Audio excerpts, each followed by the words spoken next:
when the inspired writer of Ecclesiastes said, "Better to go to the house of mourning than to the house of feasting." Ecclesiastes 7:2. He was reminding us of something deeply human and profoundly spiritual. At first, those words may seem puzzling. Why would it be better to go to a place filled with tears than to one filled with laughter?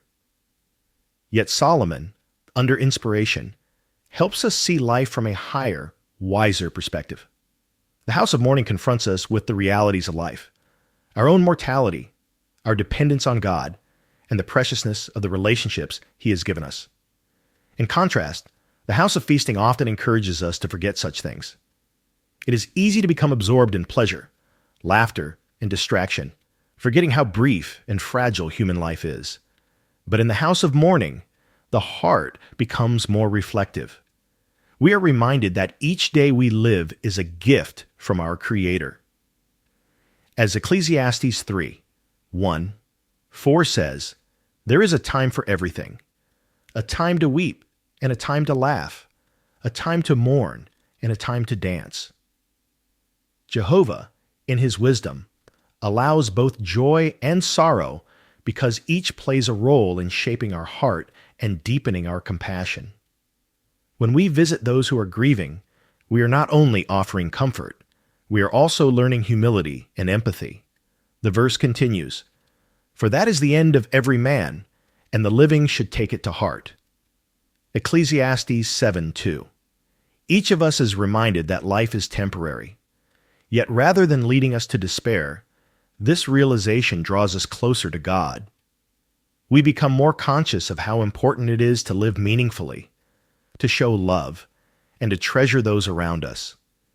It takes courage to go to a home where someone is grieving. It may feel uncomfortable. We may worry about what to say, but being present, simply being there, is a gift of comfort that speaks louder than words. The wise person does not avoid sorrow, but enters it with empathy, using that moment to strengthen both the mourner and himself. Ecclesiastes 7:1 says, "A good name is better than good oil, and the day of death is better than the day of birth."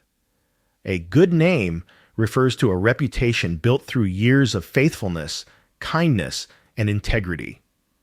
When a faithful life ends, that name shines even brighter in the memory of those who remain. That is why it is so comforting to speak about the good qualities of the person who has died. Prayer has a special power in times of sorrow. Even when we struggle to find words, Jehovah listens to the heart.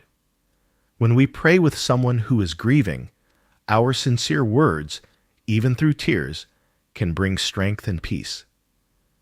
One sister, Delane, shared, "Sometimes when sisters came to comfort me, I asked them to pray. At first they battled to speak, but within a few sentences their voice grew stronger, and their words were deeply moving. Their faith strengthened mine."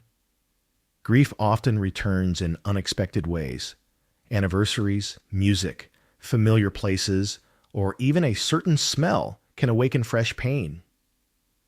The first time a widow or widower attends an assembly, a memorial, or even a meeting without their spouse can be especially difficult.